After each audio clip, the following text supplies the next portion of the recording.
And yes, we're late. Makes David crazy. About 2 minutes late. I'm going to blame him, though, just because it's fun. I'll take the blame. I had to get some cold brew, which is not the real reason. I'm just taking the blame. Okay, well, you know what? That's good. We have blame to share, and a bit of a smaller crew today, which is cool. Might talk over each other less. Who knows? Happy to see you got a super chat right from the jump, Ginger Ninja. Wow. Thank you so much. Hold on, what does that chat say? I'll read it in a German voice or in the golf voice. Now, when our lawyers and judges are as partisan and corrupt as the politicians, such as the 2 judges over the AJ case, and it doesn't get reversed, it won't. What is the remedy? I'm not reading the rest of that sentence, Ginger. Yeah. Let's just wait until it gets to the Supreme Court. I agree. There's only one. Vote them out. If they're a state judge, vote them out. If they have an election, vote them out. That's a good remedy. There has to be a political price that you pay for decisions that you make. I think that's what we're founded on. And ladies and gentlemen, that is how we begin laid back news on Friday at 12 o'clock. Enjoy the show. We are very laid back, obviously. Well, you know, if somebody sends in a super chat, we'll definitely get that. But yeah, we won't be completely laid back, but we'll definitely be unorganized, and we'll hopefully have some humor. David will have to discover something that he's never seen, look it up on Google, and we'll get his reaction. That's a tradition of the show. I've already started. I'm just looking up gross things to begin with so that I can pretend not to know when it comes up. I haven't seen the Trevor something or another. Copper. I can't even remember the name of it. Copperphagia or something? Oh, copperphagia. Yes, that is. That was one of them that he discovered on America's Untold Stories.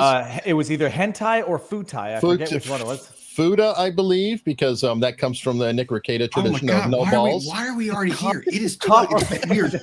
We've been live for 2 minutes and 2 minutes and 20 seconds, and you're talking. Where am I? What is happening? Rob, this is called the ADD stream. Welcome aboard. Speaking of ADD, Rob, what do you have in the backdrop there that's pointing up to the sky? What is pointing to the sky? Those things, right behind you. Is that a ship model? No, on top of the shelf. Right above your head now. It looks like horns. Oh yeah, it looks like a ship. Okay, it's a ship. A sail ship. Did you make that? No. So my niñera, the woman that raised me, lives in Panama. So every year she would go back to Panama and she'd bring us back one of these ships. This was, I think, from 1992 when she was traveling and came back. Rob, held up pretty well. But I have a bunch of them. The woman who raised you. Complicated story. My mom went back to work when I was like 3 weeks old and worked at a very, very, very, very, very high profile public corporate job.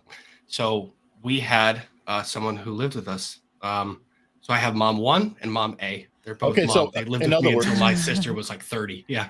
Rob had staff. No. I go with nanny. I mean, that nanny I'm familiar with as a term. Au pair, nanny. But now, those lines. Yeah, what did your mother? A little bit more than nanny. What did your mother do, if I may ask? Or are you not allowed saying? Government? My mom was the first female to make partner at Bechtel. So she was. So anyone who ever calls me a misogynist, go F yourself. My mom was kind of a badass woman that I was raised, and I was raised by another badass Latin woman from Panama. All right. Nice. So do you speak Spanish? Understand, but haven't practiced speaking in way too many years that it would take me a long time to get back. Okay. I was gonna say that would be a cool thing though, to be like bilingual growing up. Something I've always envied not doing. When I was a kid, I grew up in Tucson, Arizona, but I had to be a rebel without a clue. And I was like, oh, hell with that. I'm not learning Spanish. Everybody speaks Spanish. I'm going to learn French.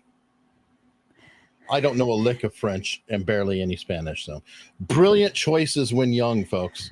That's what I recommend. Well, it comes with practice. And then if you don't use it for a while, it goes away. But then when you start using it again, then it tends to come back. So like riding a bicycle. All right. Well, definitely. Now, to keep things light and fun, we're going to go right into shall we say, some of the news of the week, and that is the whole bot Sentinel release with Chris Bouzy, who is aptly named because he's on the sauce with a lot of his output. So let's just start off with looking at the bot Sentinel site. And so we can see for anybody who doesn't know, Eric, what is it and why is it totally inaccurate? Okay. Well, I didn't say it was inaccurate. I said he was on the sauce, but it could be perfectly accurate from a maniac. I don't know yet. Anyway, I think it's. I know nothing about this drama that you're going to get into, so it's going to be a learning curve for me. All that I know is that it's inaccurate. I mean, I put in Michael Malice, and not to point the finger at Malice. He's proud of what he does. I think they had him at not disrupt whatever the blue mark is. Probably Really? Normal. Yeah, that's surprising because he purposely engages as a troll on Twitter. No, like that's what he likes to do. Alita, who are two people that Michael Malice never talks about? Amber Heard and Meghan Markle. Oh, and she gets it in one. Surprise. So therefore, let's go ahead and look at our accounts and analyze.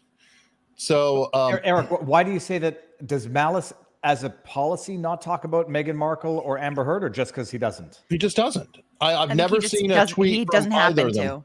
He's a political guy. Why does he care about that? He doesn't do anything in pop culture that I know of. And all of his stuff would be politically oriented, et cetera, et cetera. But he doesn't talk about Amber Heard, Johnny Depp, or Michelle Dauber that I've heard. Neither do you. And that's why let's look up your account. I need to see Viva because Viva is so spicy on Twitter. It has me on the left end of the spectrum, like barely. Yes, you're satisfactory. Are you kidding me? Have you seen some of the things that Viva tweets? No, hold on. This is great because you're saying that you're disappointed. You're like, wait a minute, I'm supposed to be problematic. What's wrong here?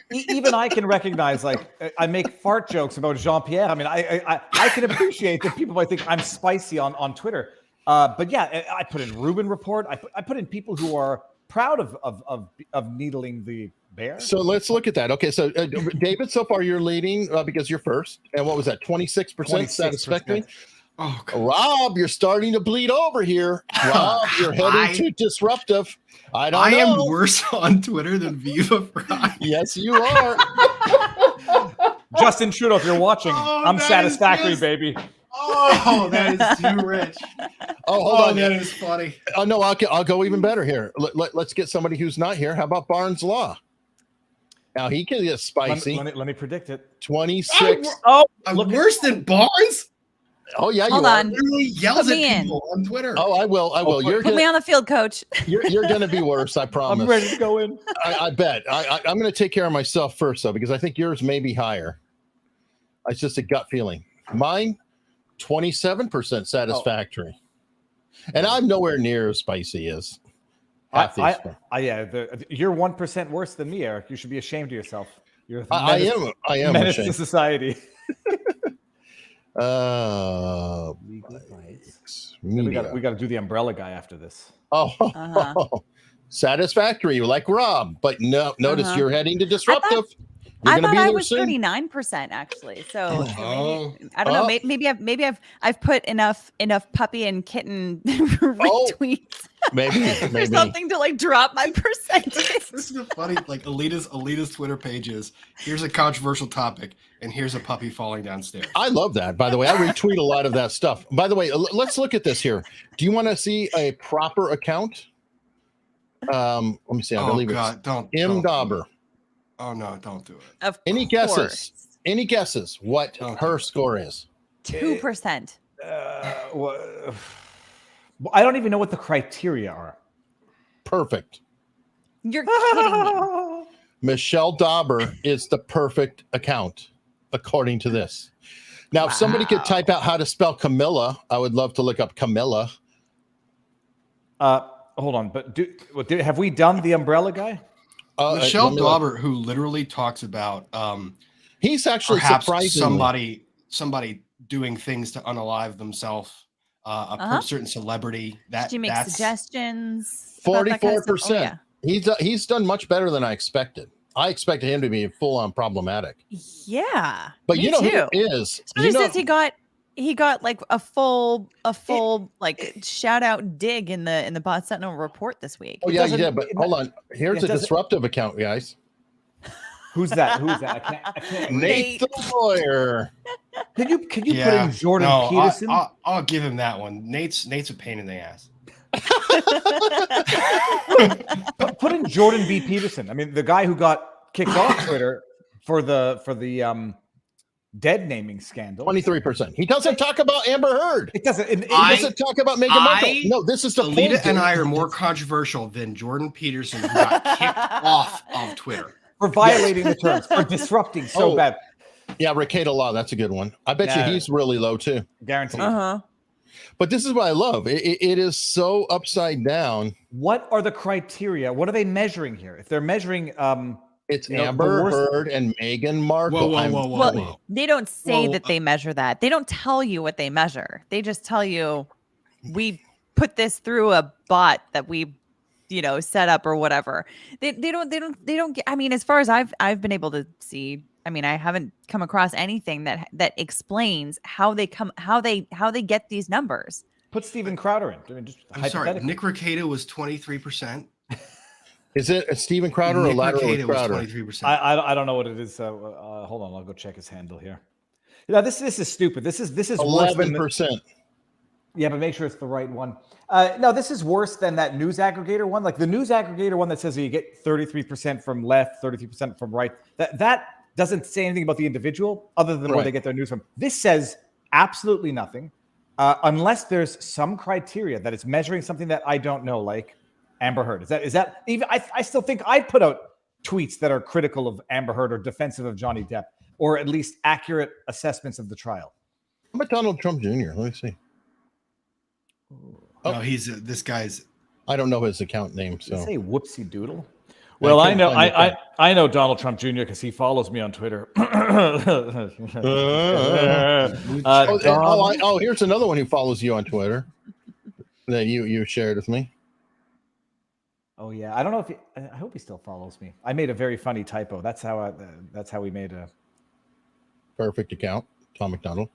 Donald Trump Jr. is Donald J. Trump Jr. Oh. And it's, I don't know if it's case sensitive, but it's capital D, capital J, capital T, capital J. Okay. J. I just figure that, 20%. See, it's nothing to do with right and left wing, guys. It's nothing to do with anything. All has to do with literally anybody who's talking about this too. So let's look at Cat Tinbarge. Perfect. 10%. Close enough. But seriously, what is the purpose of this for anybody watching? What's the purpose of Bot Sentinel? What's it supposed to be doing? So for anybody watching, Dave, let's go read the story. Briefly. Let's read the story about them. No, not just Rolling Stone. I just came over from watching a recap of the C-SPAN, the select committee, or not select committee, a joint committee that was interviewing YouTube, Facebook, and Meta and Twitter on anti-Semitic speech and the speech and the takedowns and the takedown policy for all of these different media outlets. Bot Sentinel is trying to get into that discussion. They are trying to create and harbor different filters and force YouTube to change their rules to become more. I mean, dare I say 1984? That's it. Truth. That's literally it. Because if we look at the article here, let me see. We got to go to the report to actually see it. Anyway, if you look at the report, they specifically pick on Tug, that umbrella guy, and a couple other accounts. And that umbrella guy, because of the Amber Heard connection. Keep in mind now that Christopher Bouzy worked for Amber Heard's team. And I think Rolling Stone actually had to admit it at the end of the article. This is archived because they, of course, went to the paywall. And I have a habit, and everybody please do this, by the way. When you see an article out there, please immediately go and put it up on archive.ph. And the reason is it helps fight stealth editing, because I always like to have it up there and then find the oldest copy of the article so I can say, okay, here was the article as of this date. And then along the way, there's different little snapshots, and it's very handy. And anybody can do this. If you hit a paywall, open Rolling Stone in a incognito window, and then go to the site and go to archive.ph, and archive it there. They usually allow like 1 or 2 free articles. So it's a way to get that snapshot. And then Speaking of share, stealth edits. Speaking of stealth I was edits. just gonna say. Let's talk about the Bot Sentinel report itself. Yes, and we can bring that up. Hold on. I linked it in the private chat in case you didn't The have it. Bot Sentinel is basically trying to pitch itself as being not a regulator, but an assessor of. Oh, like bad- a fact checker. And so, so Facebook and everybody else, I think that's their goal, is to then they can pick up a contract from Facebook or whomever to say, oh, we ran this through Bot Sentinel. It's one of our authoritative sources. But yeah, Alita shared this, and nope, didn't change the date. But yeah, okay, let's go ahead and look at what we were talking about here. This report that we're looking at now is what? This is the report about YouTubers and essentially how hate speech, misogyny, racism, homophobia. I'm probably killing my video right now just by saying that. All the very bad things are on YouTube. I'm getting so old, I need a pair of graded bifocals to read small print. It's terrible. Okay. So this is there you go. Closer. Closer. A little too close. Too close. So there you go. Report. Where was this report shared? Because Rolling Stone picked it up as an article, but this is on their site, thebotsentinel.com. You go to the left, there's a section for reports. And then you could download it. I actually have a copy downloaded on another computer from the original. So I wish I thought of it. I could have brought that up and said, oh, look at A and look at B and look at the stealth editing. Now, this stealth editing that Alita's talking about, I believe comes from a video that our friend Ian Runkle of Runkle and the Bailey did, which was a wonderful takedown of this report. Because what Ian did was he responded to Chris Bouzy's responses. Essentially, people are telling Bouzy, hey, you're full of it, and you aren't being fair with your stuff. And Chris Bouzy said, oh, hell no, I have receipts. You didn't look at my receipts. And so Ian Runkle said, okay, well, we're going to do this as the Costco game and show you receipts at the door. So he went to all the zipped up material that Bouzy provided and then did searches for the pull quotes. And I'll show you the pull quotes real quickly. Was this the old version or the new version? This is the new version, but I can still show that there were pull quotes. Well, so I noticed yesterday that the stealth edit had happened while I was on the live stream on my channel going through this. Because I was comparing, just for like narrative sake, I was going through. I used that Umbrella guy's video that he like used a 1-minute clip from his live stream with the talking bubble over it to show the comparison between like what was written there and then what was actually said in the live stream, and just to show the difference. And so I went to that after going through this page right here. And I was like, well, look at that. They've already changed it. That's nuts. So they have you can also see it from his Twitter. There's a whole section on that Umbrella guy, and I'll read it for anybody who can't read it. Misogynistic and anti-feminist content was readily available on the platform. One such channel, that Umbrella guy, helped foster misogynistic and dehumanizing opinions toward women. What is a woman? His latest victim never heard, and he published 128 videos about the actress. When we analyzed the transcripts, that's going to help. We discovered that Umbrella guy mentioned Amber Heard 6,100 times. So right out the gate, it's funny because Tug very specifically, oddly, never says her name.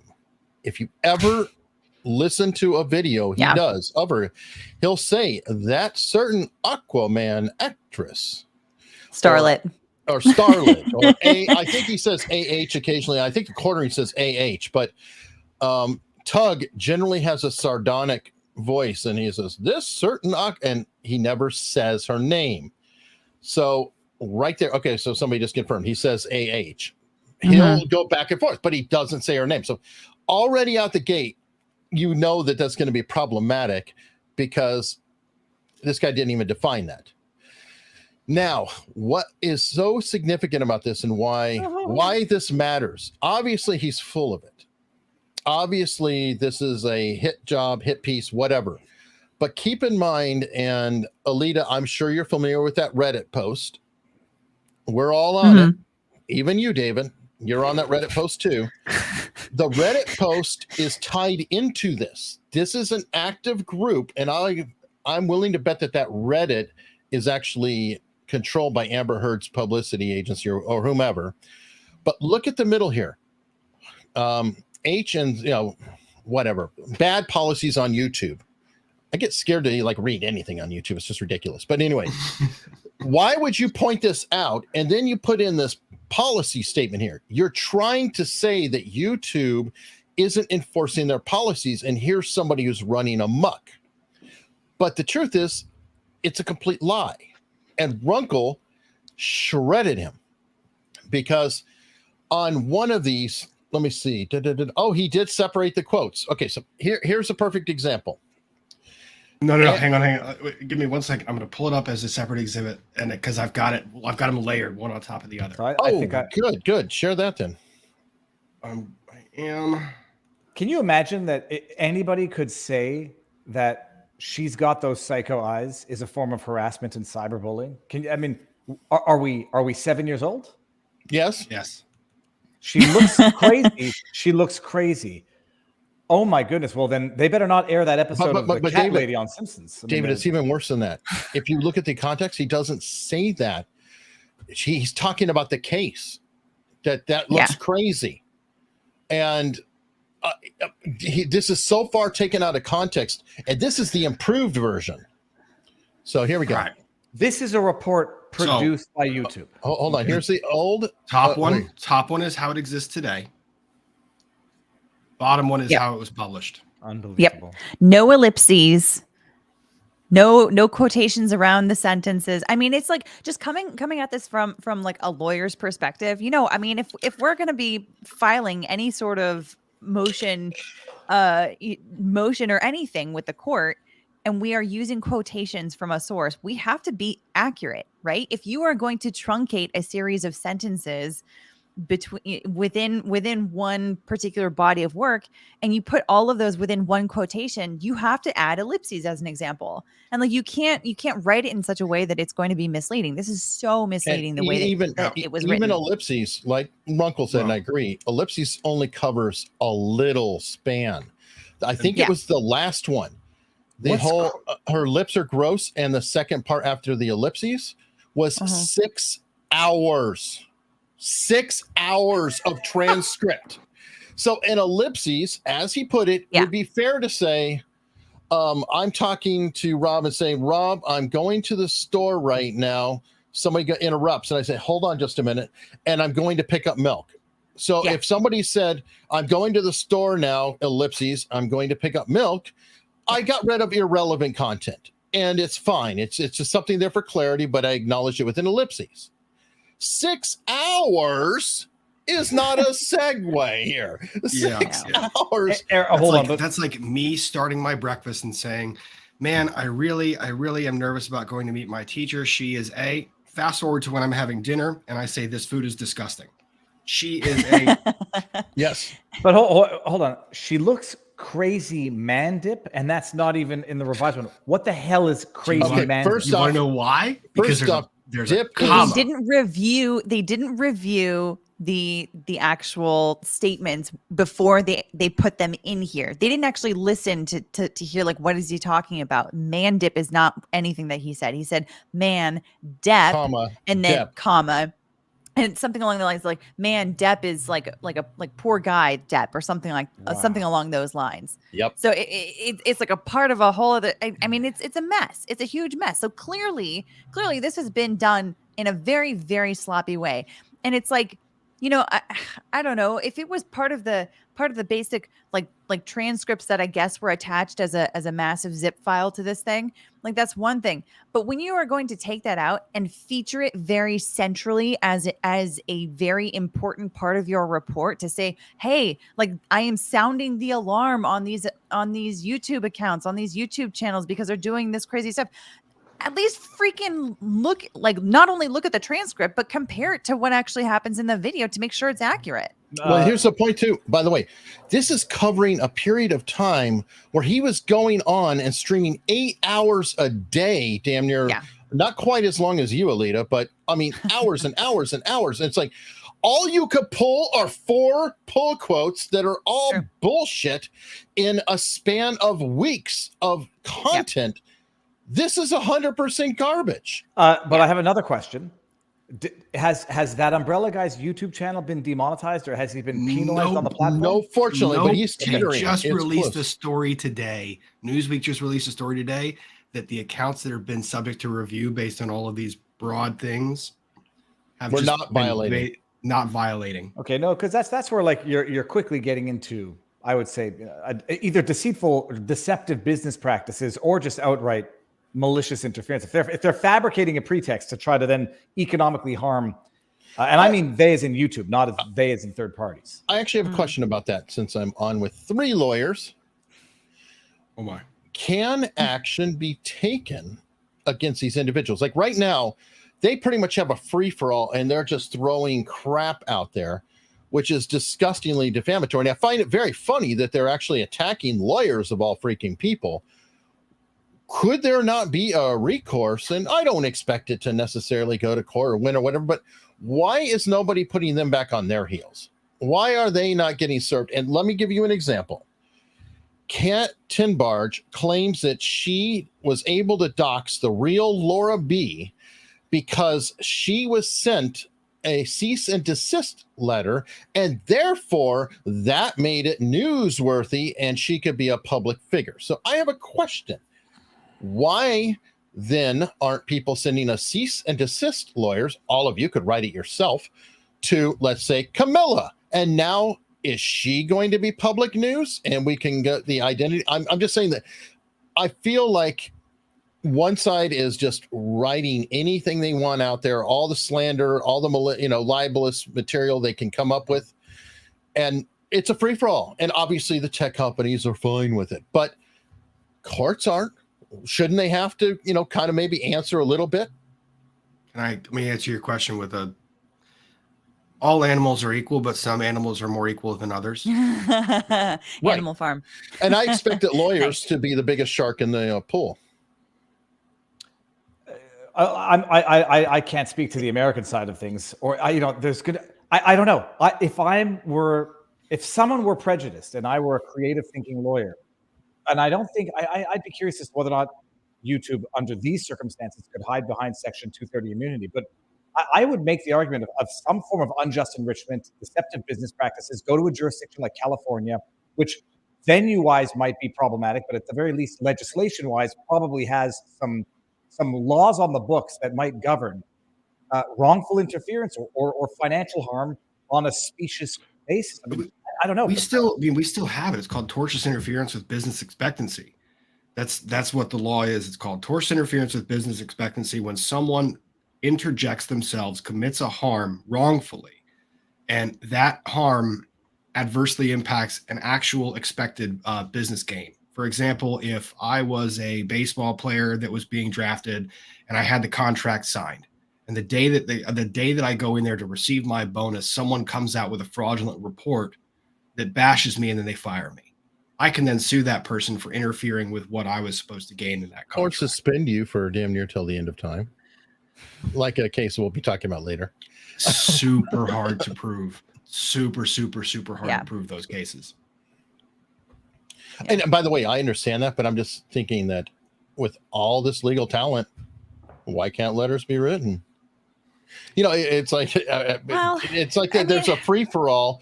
They can just say whatever the hell they want, and then, like somebody said, don't sink to their level. It's like it's not a matter of sinking to their level. It's a matter of saying, okay, you made an action. Now stand up. Now show receipts. Now you have to follow through with your action. The tortious interference is with respect to third parties. I would like to find a creative way to go after YouTube when they say we're permanently demonetizing your channel after, for example, having used your goodwill to build up our platform, after having, for example, tacitly accepted to all of your content, and then one day say willy-nilly, ooh, it violates the terms, demonetize. There, I don't know what state would have the most consumer, or you're not a consumer necessarily because you're using it as a business, but it's a contract dispute then, right? I mean, something in that, but I mean, well, okay, let's look at mine because I'm selfish. With Nate and Eric, we had a video about a bus driver who did an uppercut thing. This video, by the way, folks, is still on YouTube. I found 5 copies of it, both in its own form and reactions, and I didn't bother looking much further. I'm sure I could find more of them on YouTube, hundreds and hundreds of thousands of views. We did a reaction to it to follow up saying, hey, what happened with this case? Which way should it be decided? Should the bus driver be charged? Should she be charged? All that, right? Nate and I did that on the Nate and Eric channel. Plug. Nate and Eric channel. Plug. Please subscribe now. Anyway, we did a reaction video on that. Went to release it, and YouTube came out at us, and it was suddenly age restricted. And I talked to Nate, and I said, "Do we want to appeal this?" And he said, "Nah, what's the point? It's an older video. Let's just get some content out there. We're trying to build an audience." So YouTube said age restricted. We just said fine, let it go. Released the video. 3 days later, the video was removed, and our channel has a warning. Next thing is a strike in a week suspension because we released a video that YouTube themselves said this is the state. So we went with their state, and then their capricious nature, they just, oh, you know what? Never mind. Let's pull that. That pisses me off. And yes, I'm still fighting with Team YouTube, who's told me to pound sand continuously in DMs on Twitter. But that's the part, and I think that's where you're going, David. I feel like there should be some kind of recourse on that. I'm even willing to compromise and say, fine, you hate the video now and you want it taken down, but we should not have a warning on our channel for something that you acquiesced to begin with. I mean, unless one of you said something wildly offensive during the commentary, which I know is it not doesn't the case. matter. They went through it and they rated it. So it's done. Here's your rating. We didn't change the video after the fact. Well, on that case, I mean, Section 230 means that you wouldn't be able to do much of anything. Like, I mean, you could try hypothetically filing something, but it's gonna get kicked out almost immediately because of Section 230, because that's a moderation practice, regardless of whether they do it well or not. That falls under the category of moderating their platform. So that's right in the center of Section 230. But hold on. I don't know if that is or is not, because it's also a contract thing. Like, because I am part of the monetization program. No, and what are the rules and the standards there? Because they did agree, and we had a communication. Now, if they had removed and struck the video to begin with, I would feel like I have less of a case, because if their immediate reaction was, no, this is inappropriate content, here it is, I remove it and send a warning, I would argue that would be more realistic. But because they said it was okay as age restricted, I feel that that's where they're in breach of their contract. Now, I've got 3 lawyers. Tell me where my logic is wrong. So the reason why is because you don't have a specific contract that has been actually negotiated one-on-one between you and YouTube. So the one example of somebody that I know that has taken a social media platform for kicking them off the platform and actually winning is Phantom Lord off of Twitch. So he sued them. He had a one-on-one contract with them to exclusively live stream his gameplay on Twitch. They kicked him off for seemingly no reason, and so then he sued. They tried to argue that this was a TOS issue and that therefore it was under Section 230 and that it should be dismissed. The court found that it actually was not a TOS issue because of the fact that they had a contract that they had negotiated specifically between the two of them. But your average person that is just using the platform, however, is just the contractual agreement that all of us have with YouTube at this point, unless we have exclusive we have an agreement for exclusivity with the platform. Our basic contract agreement is the TOS. So that's section 230. Okay, so where's my logic breakdown? You're saying they can get away with it, but no, where does my logic break down that they're being capricious in the enforcement or whatever of their own freaking policies? Again, it's okay now, and suddenly it's not okay. So we have an agreement. It's okay. Well, I've got the receipts going back and forth. Okay, check. Then I release it. Now, then a couple days later, oh, you know what? We lied. Because that's how I interpret it as a dumb citizen. That I'm just trying to find something on point, but I'm not going to be able to now. But that's the argument. I mean, it gets even worse, Eric, because I personally, well, what did I have happen? Where they manually approved it, and then it goes up for however long, and then without warning or anything, after having been manually approved, it then gets demonetized or whatever. I don't know. But at least no one's done a strike. But you don't forget that. It doesn't even matter. Just forget that. The idea that they would make their money off of something, build the brand off of you, make their money off of you, and then, change the terms of what was an accepted agreement, and then penalize you after they've made your money off of you. They're, I don't know, an equitable claim in there for unjust enrichment or some form of deceptive business practice. The only thing I'm thinking of is we're not consumers and we don't have direct contracts. They're contracts of adhesion that allow YouTube to do whatever they want. But look, it's a long year. Maybe someone's going to try it. But thus far, the only people sued. Here's my biggest issue, though. It all falls to that warning. Everything else, even though I may disagree and argue forever, we should not have a warning on our channel. And why this matters is the next time you're out for a week, I think. Not only are we out for a week on Nate and Eric, but every single attached channel. If Nate goes live in that week, he can have his channel burnt down. If I go live in that week, I can any of my channels. So you got to understand that this is a big sweeping thing. So we have a bullshit warning on our channel. There's no fault of ours that's hanging over our head like a sword of Damocles, not only on the Nate and Eric channel, but every single channel we have. That's a problem. Oh, yeah, you think? That's and people don't look at the scope and factor of it. So yes, I sound like I'm whining. It's like, look, dude, it's a warning. They didn't take anything down. It's like, I get it. But all it takes is one, and now everything is a problem.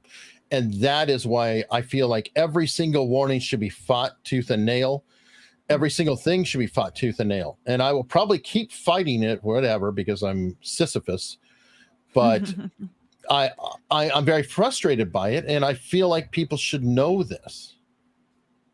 Well, but they should. They will. But hold on. We have gotten massively sidetracked from Bouzy.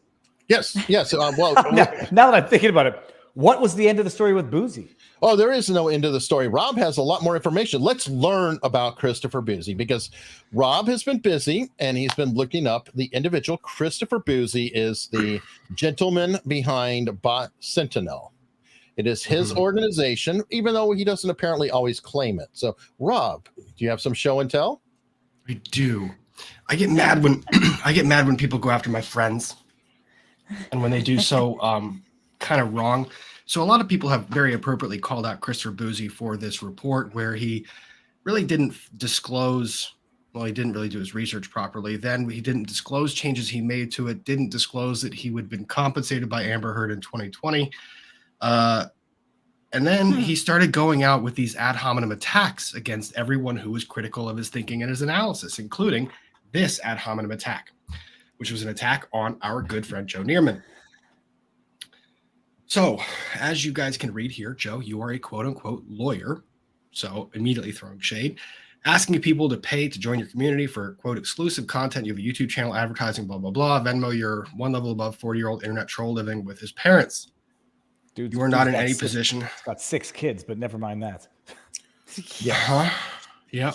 You're not in a position to call anyone out. By the way, how old is Christopher Bouzy and where does he live? I really, really would love to know that. I know about circumstances you're going to bring up, Rob, but I kind of wonder. I always think of David's favorite commentary of confession through projection. And just so nobody takes that out of context, Eric, you don't mean address. You mean, does he live with his parents in the basement? Correct. Okay. Low, yeah. The generalized What are the location. circumstances of his living? Perfect. What are the circumstances of his livelihood? Well, there's a lot of stuff, and I'm not really one for ad hominem attacks, but when you basically go out, and you say, "I am better than you," this is quite literally what this tweet says. I don't think there's another way of reading it. First of all, to put lawyer in quotes, like Joe hasn't taken and passed the bar and isn't a licensed attorney. Hey, I put journalist in quotes all the time. Well, you know what? Christopher Bouzy, he puts software engineer in quotes because when he identifies his occupation in his bankruptcy schedules, he identifies it as, quote, software engineer. So I guess you can call yourself things. And yes, you did hear bankruptcy schedules. Oh, that's because Mr. Bouzy, I love diabolical Rob. This version of Rob is great. But Yes, Rob, it is the bankruptcy personal or corporate? personal. Oh, it's personal.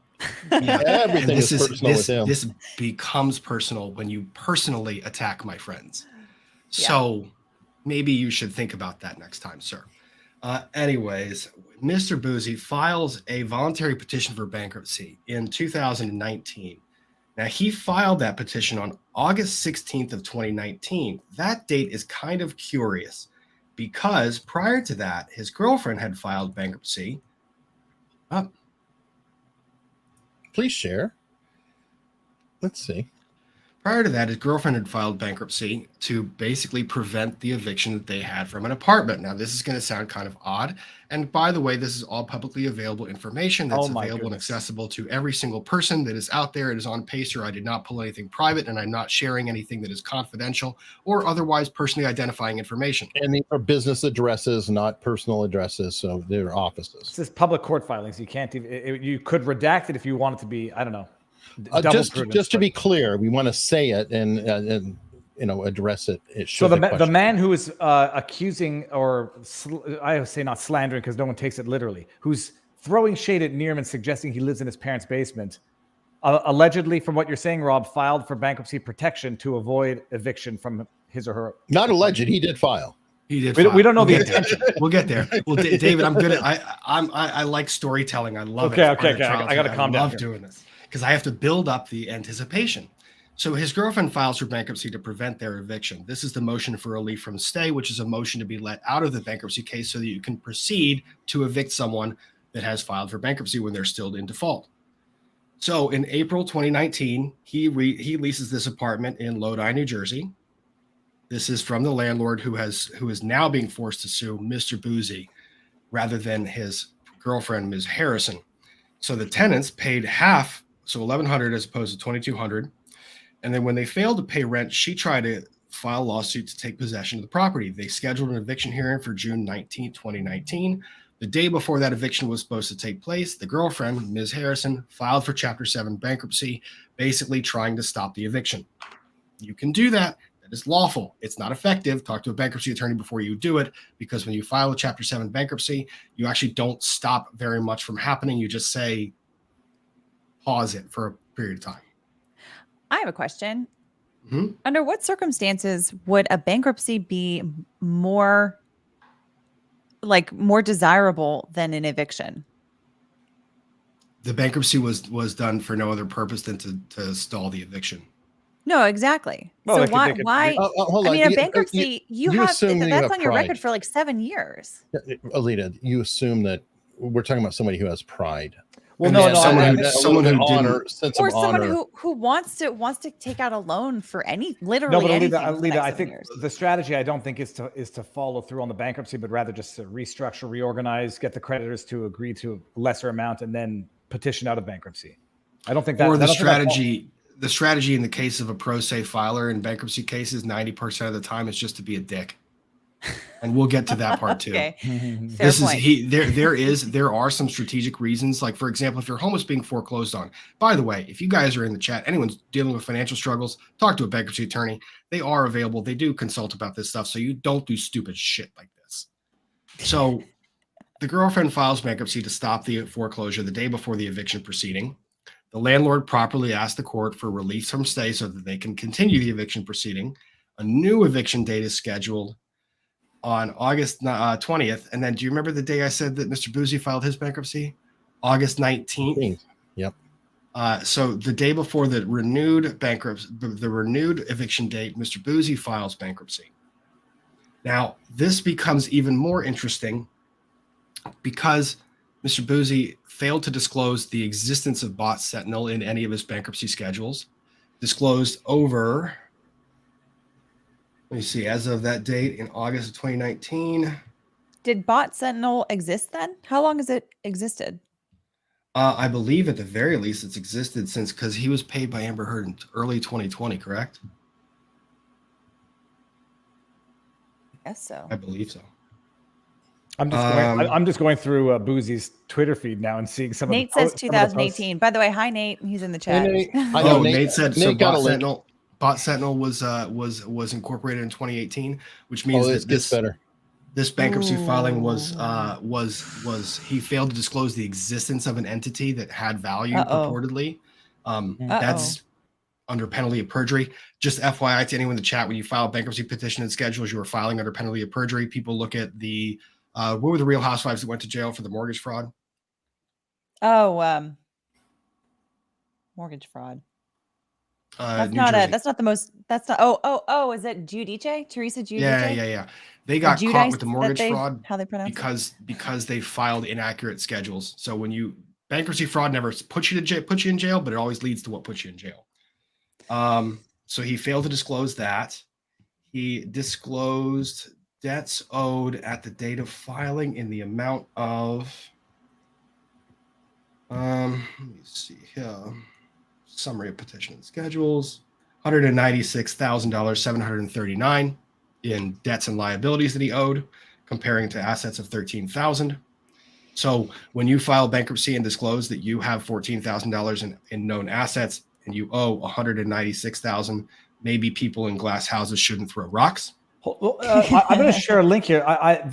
What did you, Rob, in your research, and I don't want to get ahead of you, did you do a domain evaluation of botsentinel.com? Mm-mm. Ooh.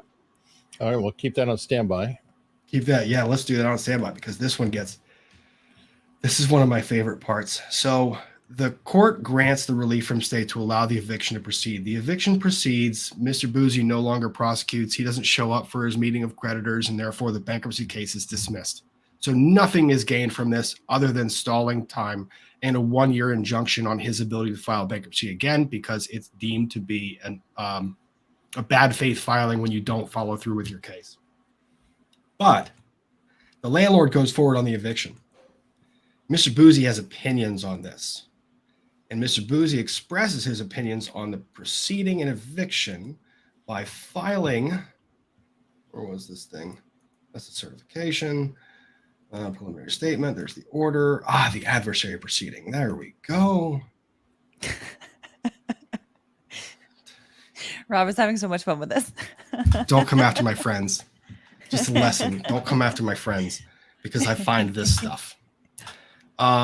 This is the adversary proceeding that was commenced by Mr. Bouzy against the landlord. He commenced this adversary proceeding very nicely, typed and handwritten for the addresses. Lovely.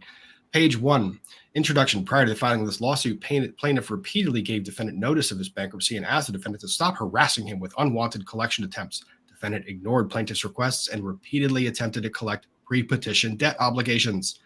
Now, in page 2, he just copies and pastes the text message exchange. I don't know what he thought this was getting him.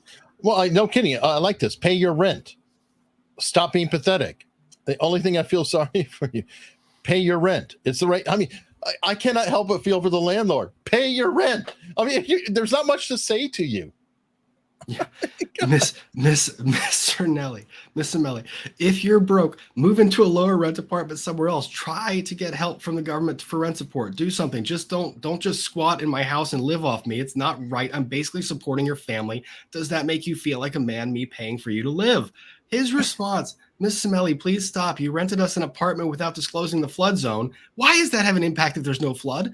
And you didn't disclose there were no communication cables coming to the building. At that time, I asked you for a quote, or for a all caps reasonable discount to compensate me for having to rent a computing power while there was no internet. And you said, no, we had no choice but to withhold rent, and you took us to court. When things started to get out of hand, I attempted on several occasions to settle with you and made you several fair offers before filing Chapter 7, and you didn't accept. How do you think this helps you, you jackass? Squatters. He's a nightmare tenant.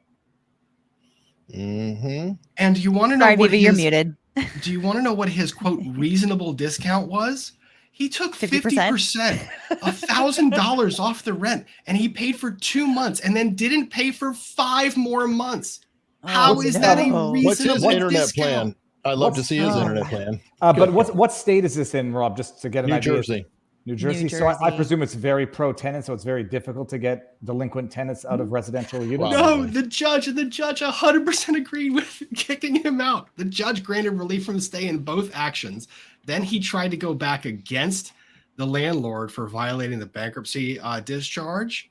And the judge said, look, even if she collected for something that we could have argued was a pre-petition debt obligation, you lived there for 5 months rent-free. We're not going to punish the landlord for coming after you after the fact.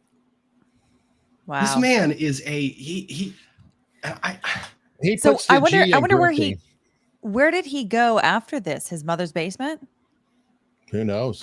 I don't care. But when you live in glass houses, don't throw stones. Wait a minute. Wait. Maybe he's in his parents' attic, so he can actually say something about a basement. That's 2 steps above, because he said that Joe's 1 step above the basement. So he's actually 2 steps above by being in his parents' attic. Okay. I get it.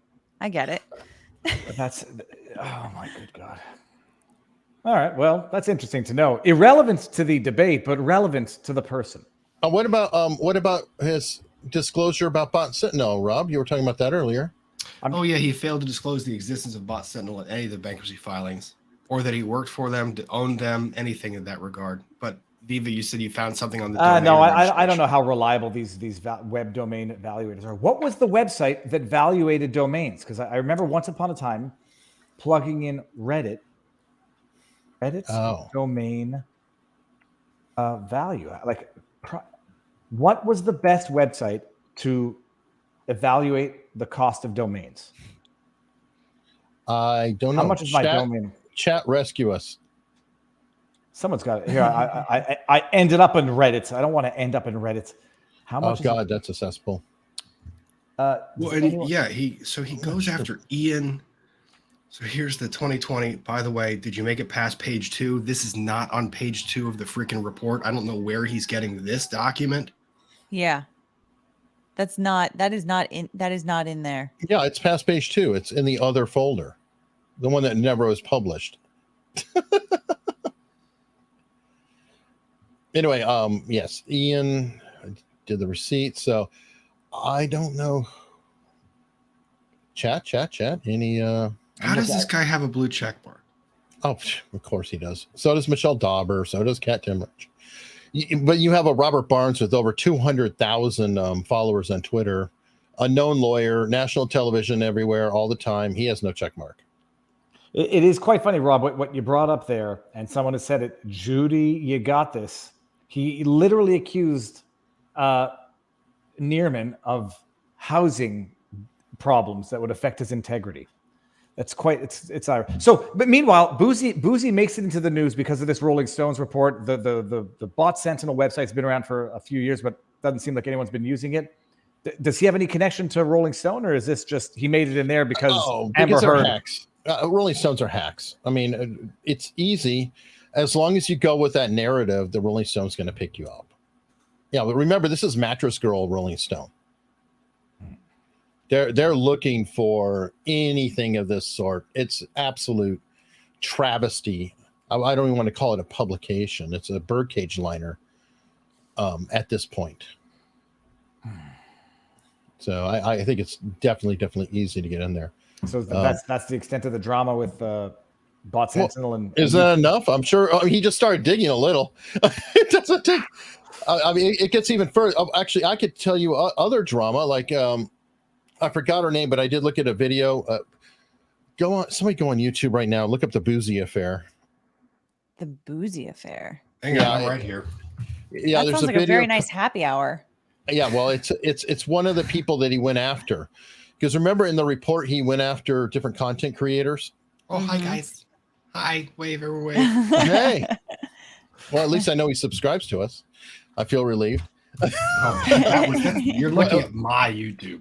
I know that, but at least I know you're subscribed. Sue so Smith. thank you. That's her name. Sue Smith. Yeah. By the way, folks, I've got her pulled while up. we're at it, this is a small little channel, a little news channel that wants to do it. So please, there's 1,580 people here. I bet you a bunch of them aren't subscribed. Here it is. Bouzy Affair. Yes. In this video, if anyone wants to check it out, she's got everything in my she's got a ton of receipts. I'd love to bring her on too. But if you scroll, there's a Twitter exchange between him and his daughter, which is quite enlightening. Where Am I scrolling here or this on? In the Twitter? video, somewhere in the video, she made a mention of a video with his daughter. So you have to scroll the timeline and there. Wait, no, keep going. Oh yeah, that's her saying, "Hey, I'm the smallest channel." There we go. That's him picking on her. So keep going. This is father-daughter on Twitter. No, this is him and a YouTuber, but the father-daughter thing is going to come up. Okay. And I'm just pointing out because it's very. I find it telling. No, keep going. Because I was just say I would read everything on Twitter in a manner that can be misread, but. Oh, I don't think this one can be misread. Oh, here we go. Hold on. It might be in this mix. Fake tweets from my daughter. Oh, this is her. This is Bouzy now, right? He is doxing Sue Smith. So all this is, and she's actually, that's not her last name. He doxed her. And it came out. I'm not going to say her last name, even though it's out there, because I don't believe in doxing. But okay, keep scrolling. And this is him talking about, yeah, she's got this. And then talking about her son, etc. You know what? Go to her account, and maybe I'm on the wrong video. I really want that exchange with his daughter. What's his daughter's name? I don't recall. All I know is that he was bragging about his daughter, and his daughter responded to him. Wait. No. God, I wish I could get that tweeted. I'm trying. It's not your fault. I just realized that Eric was not the one that was scrolling over the bar. So yes, guys. I was confused for a second. A while ago, I gave Rob the power of co-hosting, and he has not relinquished it. So nope, never given it back. Oh my goodness! I tried to give it to David, but it worked out. It was like, I don't want to be responsible for pulling up a wrong comment, and then you get in even more trouble with the YouTube overlords. That's him going to Sarah, back and forth, back and forth. All right, this might be. Hold on, go in the description. I think there might be a previous video that she did of his, or on him. If not, go to her channel and look up Bouzy again. I'm gonna Google here and see if. Because it is saucy. Just go to videos. Rob. Oh, I think it's funny. I think I can get the tweet here. Let's see this. You probably can, but I don't know the daughter's name. And just do a Control F or Command F if you're on a Mac and just search Bouzy. You might have to scroll down to get to it, but several months ago. Or Bouzy Sue Smith in a search.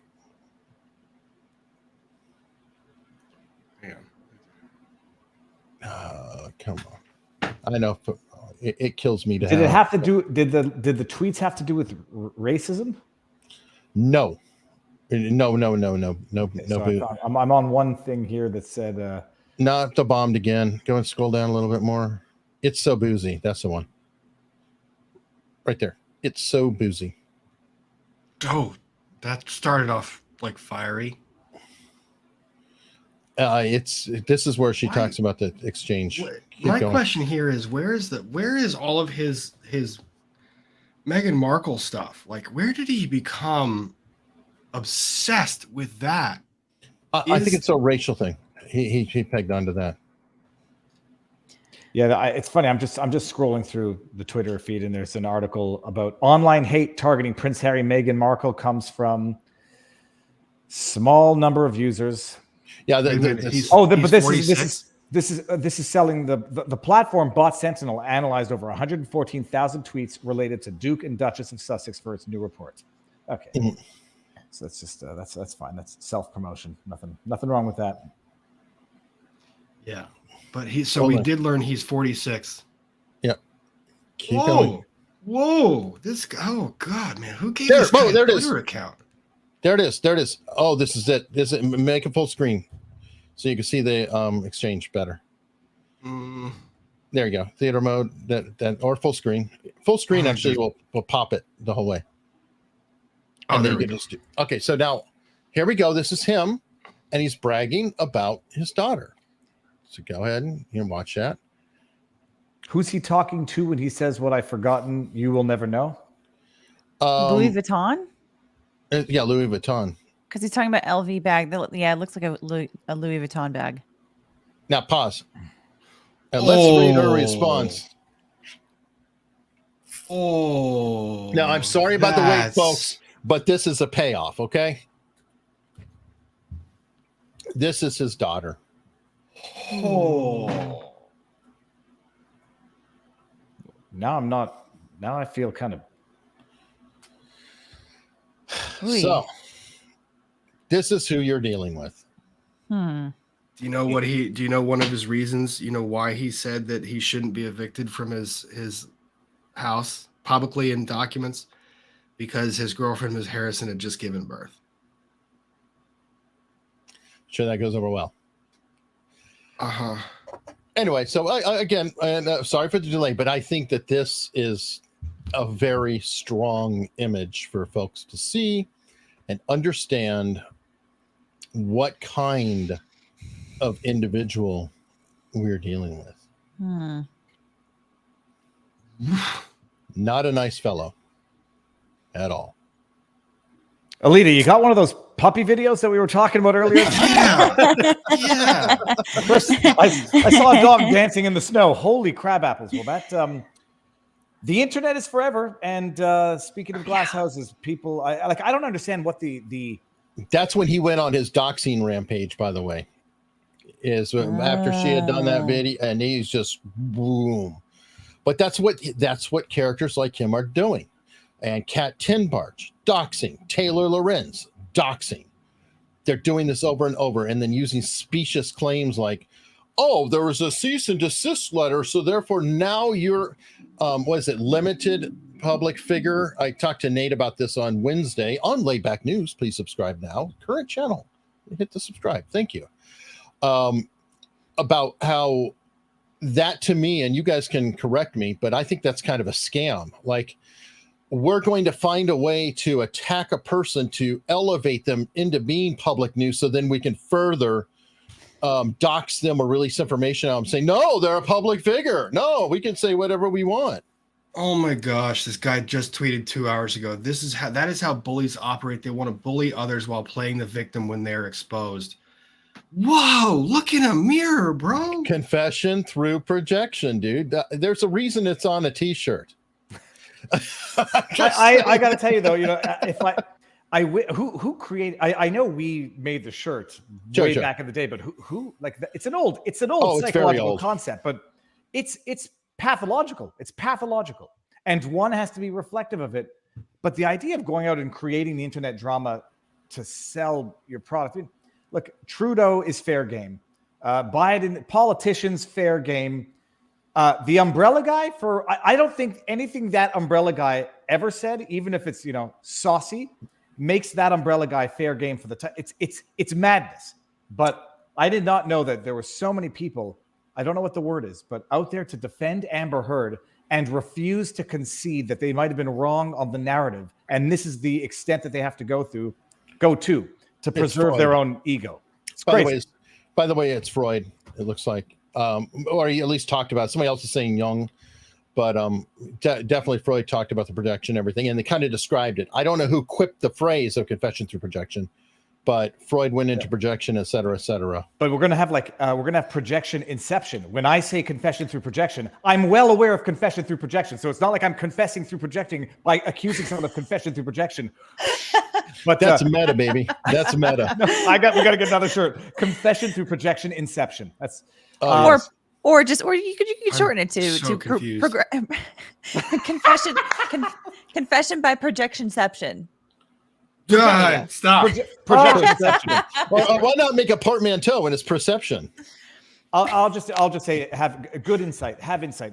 We're insightful. We self-reflect before making accusations. But insightful or insightful? Okay. What was the other news there? So there was two things. There was the Bot Sentinel went. My goodness, did that go? Well, no, come on. That was a good story. I mean, there's a lot there, and it's going to keep growing. But I had no idea. I didn't. I saw Bot Sentinel, and I just thought people were sharing the tweet as a gag, like they did with the news tracker. Where do you get your news from? Then I see fights between Nate Brody and now Rob. You've. I'm going to need a drink earlier than I anticipated today. I didn't think I was going to be looking at this because I didn't look at this until Rick talked about this stuff a little bit this morning. I pulled up his Twitter account and I saw him going after Joe, and I was like, "You little shit!" And I just did a random search, and I was like, "Huh, bankruptcy? Okay, rabbit hole." Whoosh. Let's look at this. Nice. Okay. Thank you, Lucky. What did you do with your life before LawTube? And yes, I agree. This stuff is gold. I mean, these characters. Let's show Q for group. That's a funny name. FBI tells FBI at all about disinformation. Then they censor NYP. Yeah, this was the basis of Candace That's pretty Owens. funny. Brad Pitt. Oh, I get it now. That was the basis of Candace Owens' lawsuit. And RFK, there was another one, the journalist. Oh, come on. The journalist who they said put out a false story, got the mustache, looks like Tom Selleck a little bit. Come on. Chat's going to know who I'm talking about. I covered the... John Stossel? Stossel, yes. Stossel is also suing Facebook. Similar basis that they run the fact checks and they say, fake news fact check, and then they siphon off clicks from the actual Candace Owens platform, Stossel article, and then to their independent third-party fact checkers, third-party fact checkers.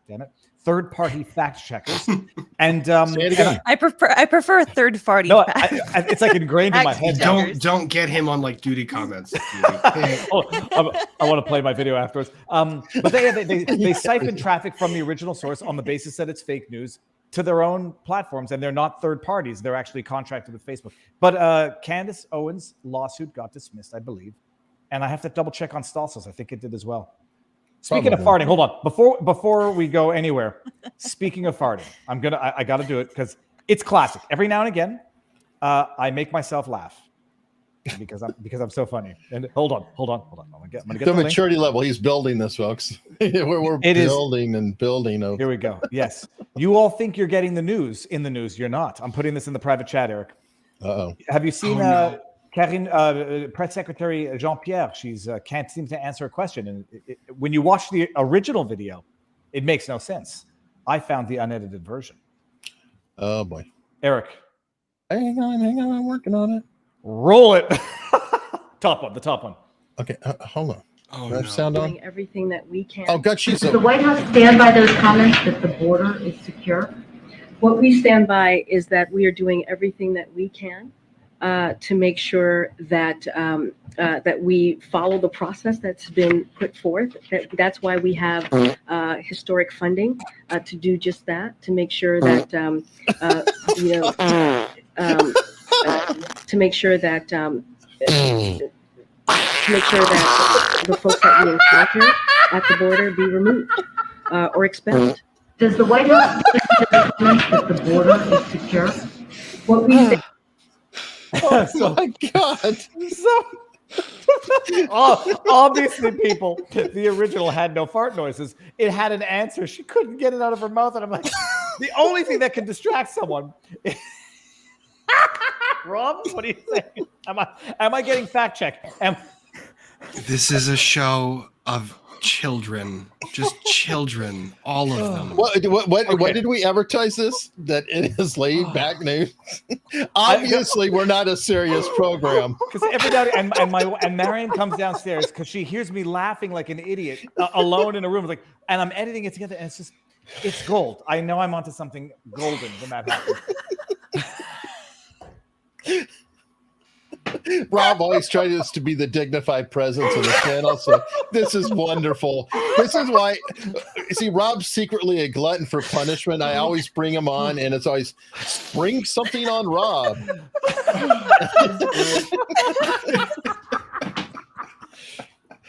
Oh my God. I'm gonna cry. Okay. Alina, what was your story for the day? Who cares?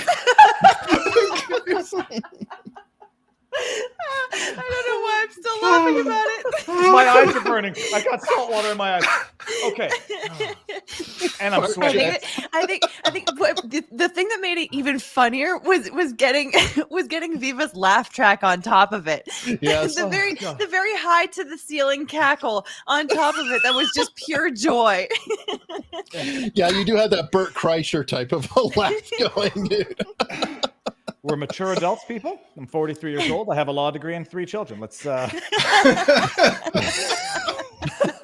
sweating. I'm actually sweating. Okay. Same. I'm like, I should kill the show now because it's. Speak for yourself, you big grown adult. Oh my God. Oh my God. Oh. Okay. We're good. We're good. Yes, we're dignified. Thank you. Thank you very much. And now back to our regular programming. Alita, do you have a story for us, please? I believe you were discussing a baseball player. This is not a fun. I think you were discussing something very, very serious that we all need to explore through litigation and problematic behavior. Please carry on. It's the Amber Heard 2.0. Is it not, Alita? It may very well be. It looks like it. Assuming that what has recently been she muted herself right in the middle of it. Alita, you're mute. You're mute. Right while she goes, serious topic right now. And take 2. hang on. Oh, Okay, no, it's my Shure mic for some reason decided to get really faulty with the cable here. So if I do anything to move it, and I tend to want to touch it for some reason, if I do anything to move it, it gets loose, and then I'm in the middle of saying something, and the chat yelling at me. Hold on. The lesson then is, don't fondle your microphone. Now, please carry on. All right. So assuming that the metadata is there to back up what he says this video represents, it is this is looking like a pretty big Amber Heard 2.0 kind of situation. So I don't know. Do you have any of this pulled up, Eric? Oh, I don't know. No. Please share. Alita, you gotta don't presume everyone even knows the backstory. I had to look it up this morning. Okay, No. I was going to go through it, I think, as she pulls up the material. Exactly. Okay, so I will do. Okay, so I'll just kind of describe here. Maybe I'll pull up an article really quick just to show who he is, so people can understand who it is we're talking about. It helps to have visuals. Yep. Okay. I don't even know where we are right now. Okay. Well, it's a baseball You were player, in Virginia. Rob. Baseball players have bats. The bats are made out of wood. You should be tracking. Okay. So this is, if you want to share, this is Trevor Bauer. He is a baseball player on the world's best baseball team, the Dodgers. Allegedly. Not allegedly. We know for sure. This is fact proven. They won the World Series a couple years ago. But anyway. So, I'm a massive Dodgers fan, but I am aware of the possibility that there could be some bias here for me, but I really am trying to look at this as objectively as possible, because if he actually did the things that are alleged against him, that's really bad for the team. So I would much rather not. I would much rather have that come to light so that he can be properly punished. But on the flip side, if in fact he has been wrongfully accused, I also would like that to be made very well aware, because if that's the case, the Dodgers paid for somebody who is at the top of his game. He's one of the top pitchers in the MLB, and he's not getting used because he's been suspended for, I think, 2 years. I'm pretty sure this is the longest suspension that anyone has gotten. His contract was like 100 million, wasn't it? Something massively insane. I don't know exactly how much he was contracted for, but anyway, so he shortly after he got transferred over to the Dodgers, he had played, I don't know how many games, but then not too long after that, there was an allegation that came out against him by a woman living in San Diego. $102 million. What's that? $102 million. Okay. Yeah. So a lot of money. A lot of money. Yeah. Yes, exactly. So she came out with allegations that of SA, and not just like that he had, acted without her consent, but that he brutally beat her up, bruised her, gave her 2 black eyes and a busted lip. And that he had done too, right? Skull fracture, like all kinds of stuff. She tried to get a restraining order against him. The court denied the restraining order, the permanent restraining order, because the court ultimately said, hey, look, it looks like there's evidence here showing that you consented to all of the activities. And also there are text messages of you bragging to your friends about this whole thing. So this looks really bad for you. So no, we are not going to give a restraining order. Mind you, the standard for getting a restraining order is pretty low, pretty low. So she was not able to get that. Anyway, okay, so he's got a number of defamation lawsuits right now. He's got one against The Athletic. He's got one against Deadline. He's also got one against the woman herself. She has countersued, and so he just this week filed a motion to dismiss her counter complaint. In that motion to dismiss, he attached several exhibits. One of them was her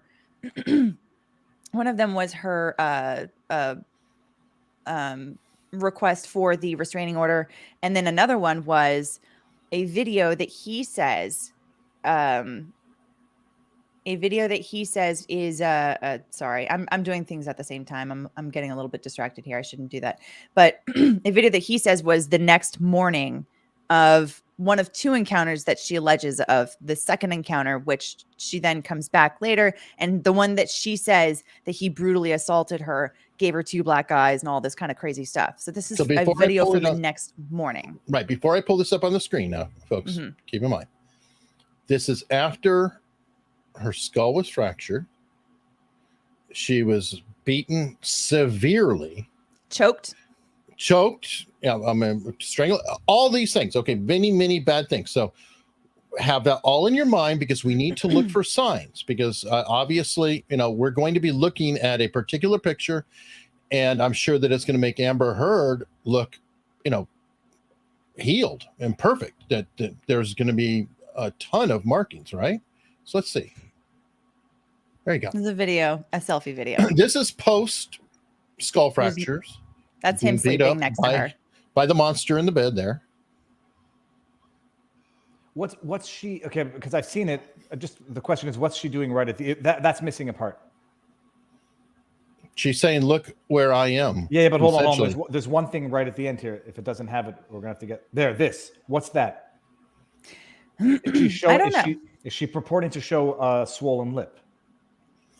Looks that like lip does.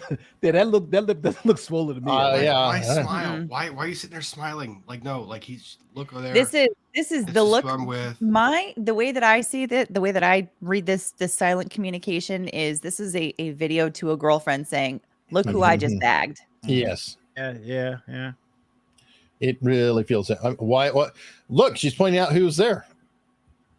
Get I mean, married. this is Get No, married, it- stay married, keep your schmeckle in your pants, people. You're going to avoid all sorts of problems. very true. You hear that, Nate? I know you like Amber Yes. Heard.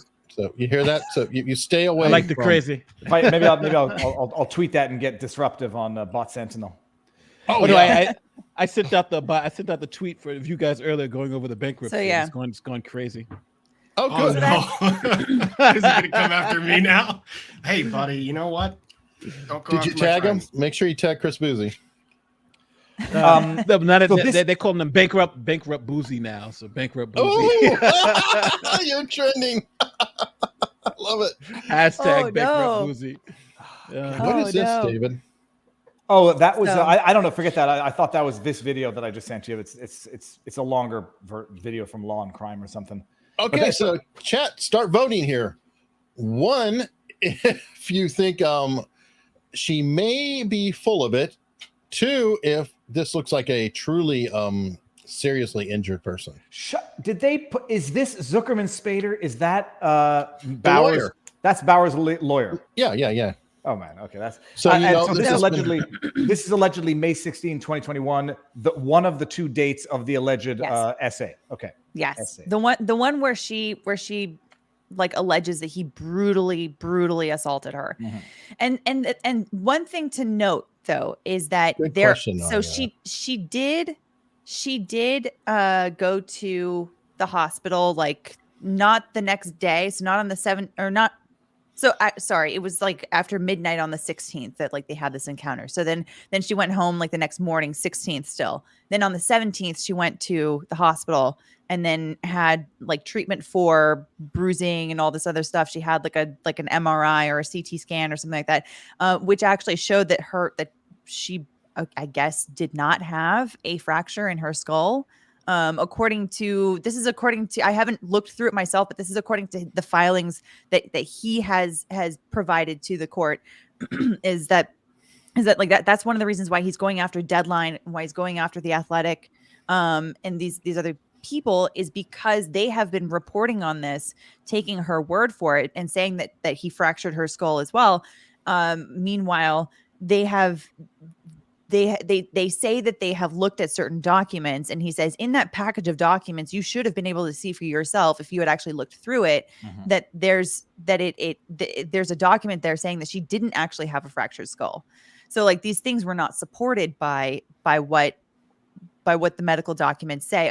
At the very least, for the fractured skull, she may have had bruising, but then there's a question that if this is real, and then she actually did go to the hospital and had bruising, how did she get those bruises? I mean, essentially, you mean that they're reporting stuff unquestioningly because it fits a particular narrative? Oh, I would never.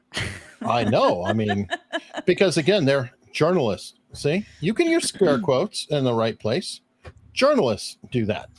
Scare quotes don't show up on transcripts, which is all that Mr. Bouzy operates off of. So we need to ban the scare quotes. I said square quotes in the same sentence. So it's Oh, good okay. enough. Yes. Scare quote, then statement. Because you Okay. don't want Bot Sentinel coming after you because they only read the transcripts and that's not enough time to watch the videos. Can you play the video one more time, Eric, on Mac's screen? Oh, I'll do it. Alita, yeah. Yeah. Video file MP4. So that presumably they have the metadata. Mm-hmm. Play it at slow speed. Play it like 25%. But let's really analyze. The dude sleeps All with right. eye blinders on.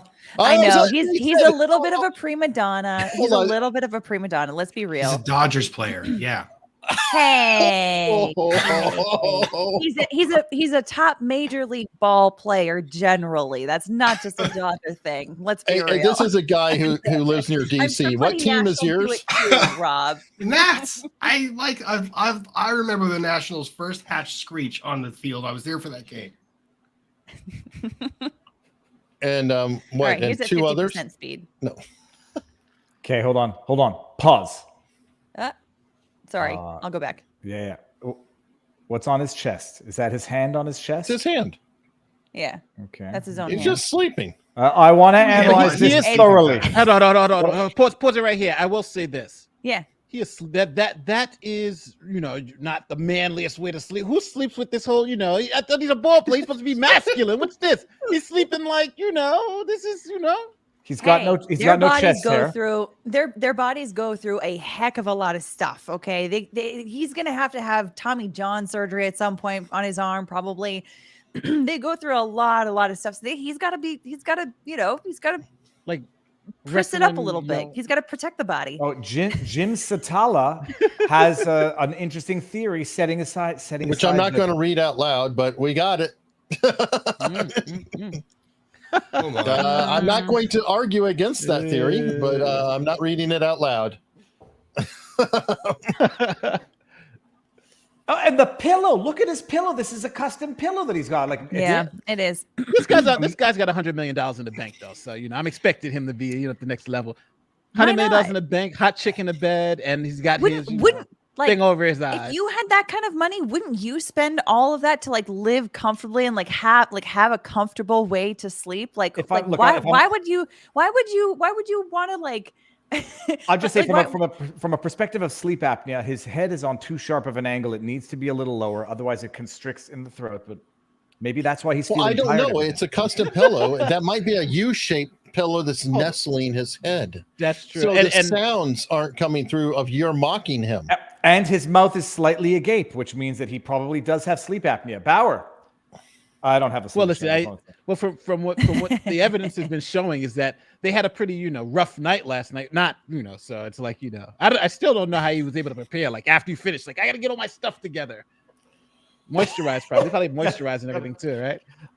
Okay. And what does her shirt say? Her shirt says, "Oh, it's inverted. It's inverted." Yeah, let's see here. Just banged. Take a something. Take a, and then we never see the bottom. So take his money. She's on selfie mode on the camera. Yeah. Yeah. Yeah, it's saying take his money. Yeah, there's nothing wrong with that lip. No. And for anybody who knows, did she Also put on makeup? Is she wearing makeup in this photograph? Doesn't look like it, other than her eyeliner. She's got mascara on, it looks like. Hold on. So enhanced on her face. Does she have? What does it look? Do we run like a zoom in, enhance? Okay, this is like how far are we gonna go into this? She does have eyebrow pencil in. She does have mascara on. It looks like mascara. Yeah. So this may be last night's makeup though. Probably. So even going to that argument, if it's last night's makeup, there's no tear lines, there's no rubbing, there's no marks. She exposes and shows the underside of her lip, which if it took a hit at all would be cut and far more bruised than that. There's no cutting, there's no cracking, there's no breaking. Yeah. Someone had said maybe she was showing off how passionately they kissed. That's possible. That guy doesn't look like a passionate kisser. I don't know. Soft. His passion ran out last night, dude. The facial hair might have rubbed. Facial hair might have caused an abrasion on her lip. It's Amica cream. Amica cream. I don't think you're supposed to ingest that stuff. What's Amica cream? Oh God, wait, that's Amber Viva. Heard defense. Okay. Wait, Viva, you don't know about the Amica cream meme? No, I don't know about the meme. It's not if it's the color wheel meme I'm familiar with. So arnica cream is something that you can put on bruising to sort of help. It's a homeopathic to sort of help the healing process, but whether or not it works and to what degree is disputed, because I don't think it's even FDA approved. Arnica, but keep in mind it's Arnica. A-R-N. Arnica is the name of it. I-C-A. But on day one of the Deputy Heard trial, Elaine Bredehoft started asking every witness about Amica cream, and no one had any idea what she was talking about. And then for me, I remember some people in the chat put together, they were familiar with arnica cream, and they were like, it's arnica, not Amica. But then it's just it kind of became this meme that Amica cream is this magical substance that's going to help heal bruises so that nobody sees them, even if you've been brutally beaten. Who was it? It was Johnny's buddy though. She was asking Johnny's buddy about it. He started to just fall out laughing. And I think that's what stuck it so hard, is because he's like, what? And he just laughed because he had no idea what she was talking about, but he's just laughing at her. I forgot his name though. You know what I'm talking about? The one that does the Trump art. Yeah, Isaac. Isaac. No. That's when it took off, is during the Isaac First day. cross examination, and she was asking him about it, and he's like, what is that? Because it should have been clear to her after she asked once, and he's like, I have no idea what you're talking about, that she shouldn't have asked about that more. So the fact that she kept like asking he was just like what is this? What's going on here? What's happening? But I think that was her tactic, though. I think her tactic was to say that you absolutely know nothing about this, and you wouldn't. And so the questions were to elicit that. I don't know. I'm confused. I'm an old man. That type of thing. But it just worked against her. It just worked against her because the company said the product wasn't even available for like another 3 years or something like that. It was like, right? Didn't the company that that was come out? The makeup. That was the makeup. Yeah, the makeup. Yeah. The bruise kit. Yes, which was different than the arnica cream or amica cream. Jim, you are not wrong. Somebody was bringing up the Dave Chappelle. It might have been you, Nate. Nate was. That anytime you're going to quote hook up or whatever, you better have a contract with you saying, okay, before we leave for the evening, here, I need you to sign this, which is it. You're giving consent. This is of your free will. You're happy to go here. We're going to have relations this evening. Please sign the dotted line or piss off. And you know what? If I got $100 million in the bank, no, I'm not laughing about it. This I had a meeting this week where a client was asking me what they had to do, and I had to actually walk them through the inner workings of putting a Nest camera and the legality of putting a Nest camera in the upper corner of their common area, and putting audio catchers throughout the house so that it was triggered by any heightened voice or movement so that something would be recorded. And to also put a Ring camera out front because half the interaction takes place out front. This is a real thing. Contract would not even work for some because there would be false representations. It didn't last as long as warranted, and they want their money back. Or sorry, not the money back. Okay, never mind that. David, you have a new task. David, that's a bad thing. The money changing hands for that act anyways. Forget the money. I meant money. I meant consent was vitiated because you said it was going to be good and it wasn't. Okay. That was a little humor. One day I'll... Wow. Okay, never mind. All right. So this is the current state, by the way, of the Trevor Bauer situation, and where it's really getting despicable, in my opinion, is nobody's prosecuting him. From what I understand, the DA is like, there's nothing here. Can't even do the restraining order, but the MLB says, screw that, you're suspended forever. So he's literally out $100 million, folks. $100 million freaking dollars. And who the hell does he sue to get that? This is why we get do you think she's going to come up with $100 million? No. I mean, this guy is in the prime of his life. There's a very short window when you're talking about that kind of pointy end of the stick talent. Very short period. He's done. He's been screwed over forever. And what recourse does this dude have? And that is a good question. Can he sue the MLB? Probably not. I'm sure they have. There's been successful suits in the NFL. If the NFL is an example. Well, this would be a workers' comp case, though, right? Because he's worked. Well, not a workers' comp, but this would be under that because there's a collective bargaining agreement. So unless he's suing under the like Tom Brady did it, for instance, he couldn't sue for any other, but he can sue equity and say, hey, the collective bargaining agreement, they violated it, and so forth and so forth. So I think that's his only recourse with the MLB. I think he should get on it. Or maybe the MLB wants to, read the news and make some corrections and some apologies real quick. But they also have a clause in their collective bargaining agreement for the that I forget, it's like the benefit of the morals game clause. or and again, let's not forget too, when you get these billion-dollar corporations, they also have to hedge against PR. So if you have somebody in this expense and this becomes a big news story, they have other teams and and the sport to think about. So you risk you're going to risk him, but you're also thinking about the MLB as a brand. So I think that's kind of why you put him on hold. But I like their old policy better, where the person would still get paid until they kind of hashed it out. But here they changed their collective bargaining agreement. It seems like. All right, David, I'm going to blame you for this.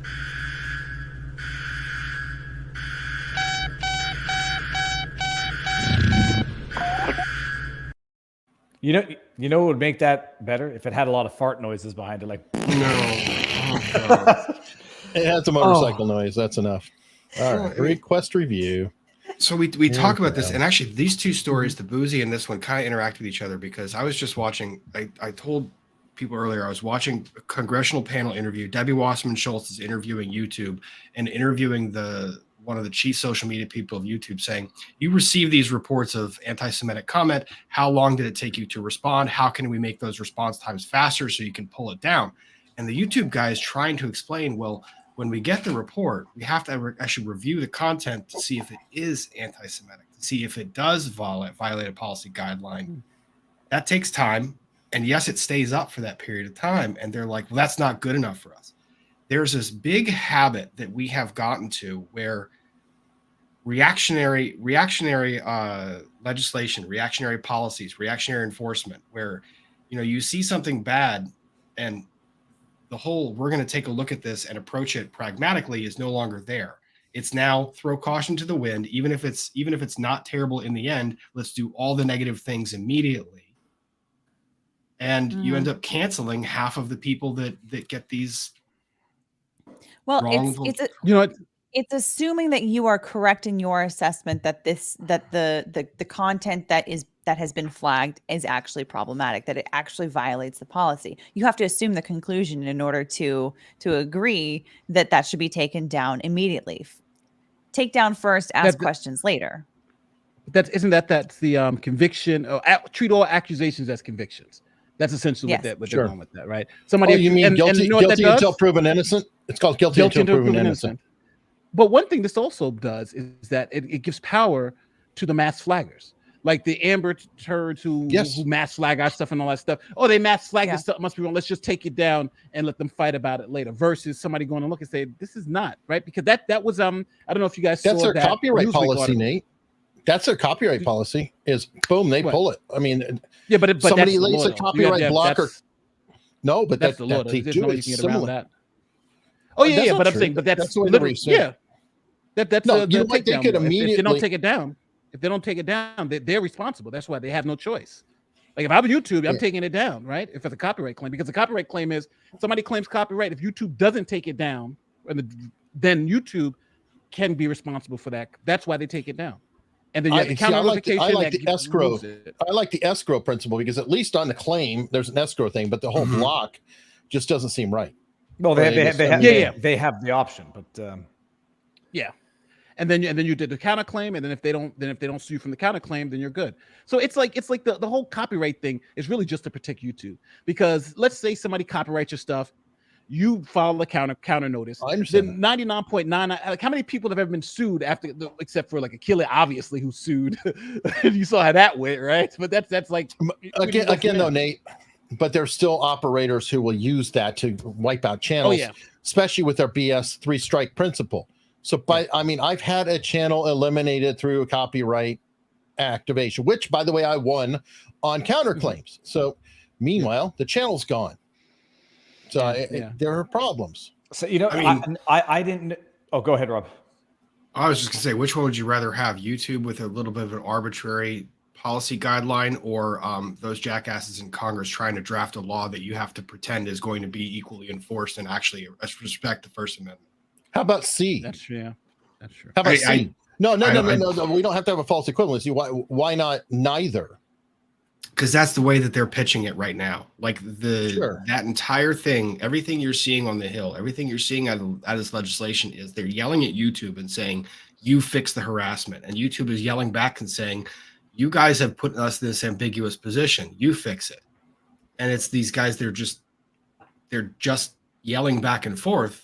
And no one is seeing, well, you don't have to do anything. Take a step back. Let people talk.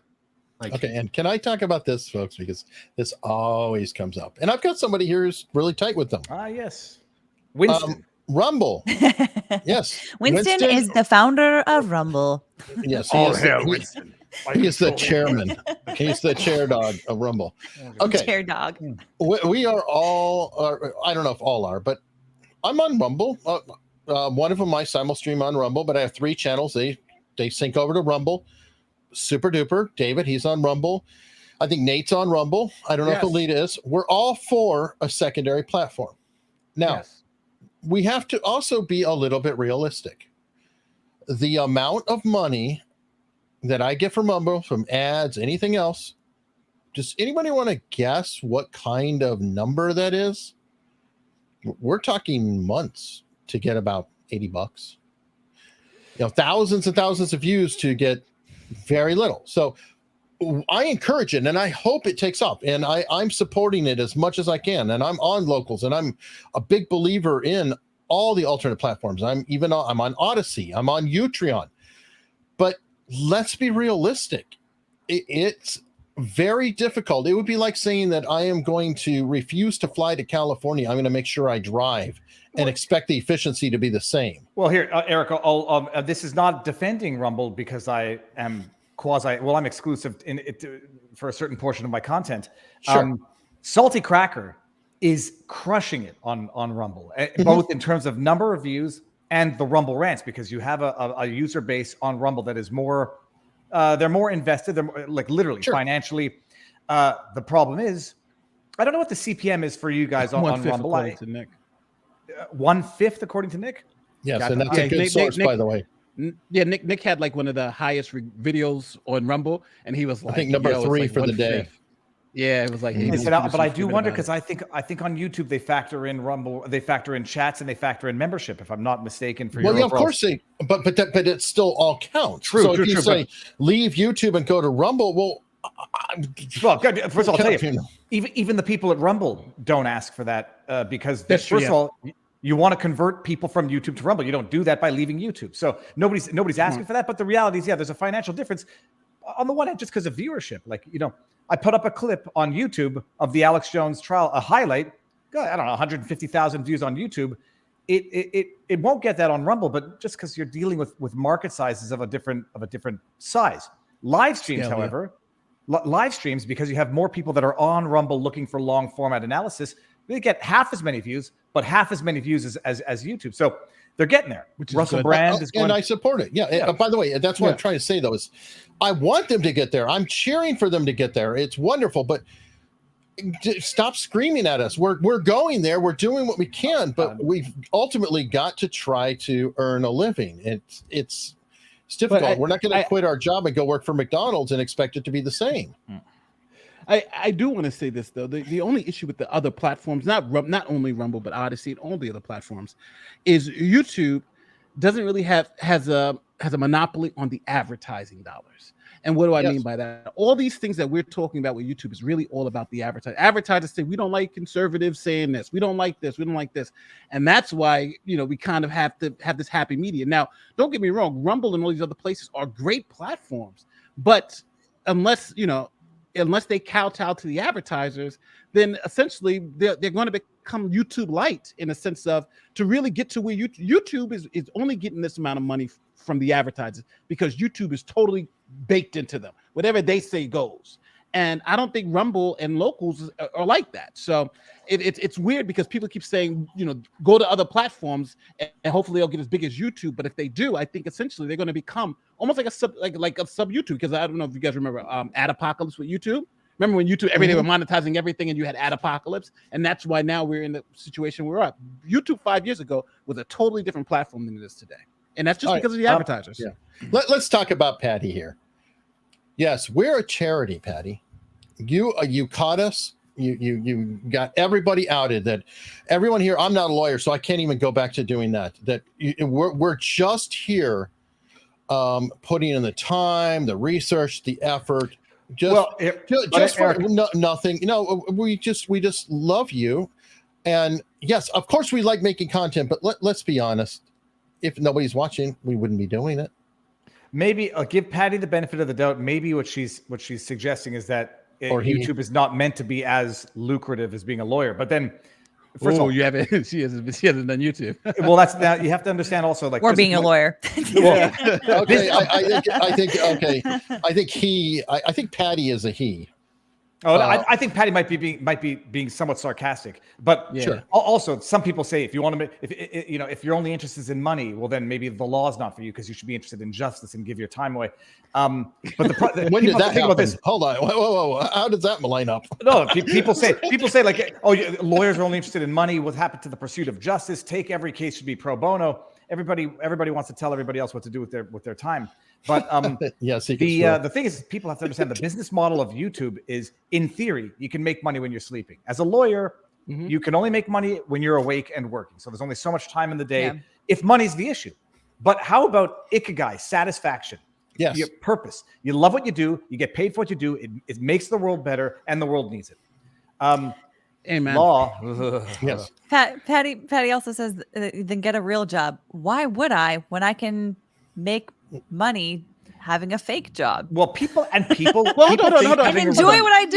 Well, you know what's funny about that, Patty? let's Patty, pull this where do you out. think I am? Like, Patty, where am I right now? Like, I'm hold on. in my office, being a lawyer and commenting. I'll tell you where I am. Let's just straight up call this out, right?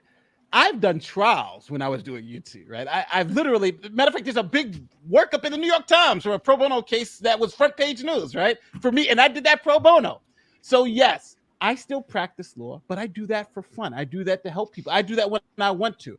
This is what I do for work. And I'm going to say it, Pat, I don't know how much you make, but I've made more money doing this than I did when I was a professor at a law school, when I was an assistant district attorney. And guess what? I'm having more fun doing it, and I feel like I'm researching more and being more productive, right? I get to reach more people and tell a story. Now, if you're saying just because I'm a lawyer I shouldn't do this, well, then I'm saying I don't know what you do, but if I don't come to your job and take the squeegee out your hand, right, and say get a real job. So you don't come here, by the way, and if you don't like what I'm saying, don't watch the screen, right? You could turn it off and let other people pay me to do what I do. Right? Hold on. Whoa, I I got to interrupt because you said all that, Nate. Folks, do keep this in mind.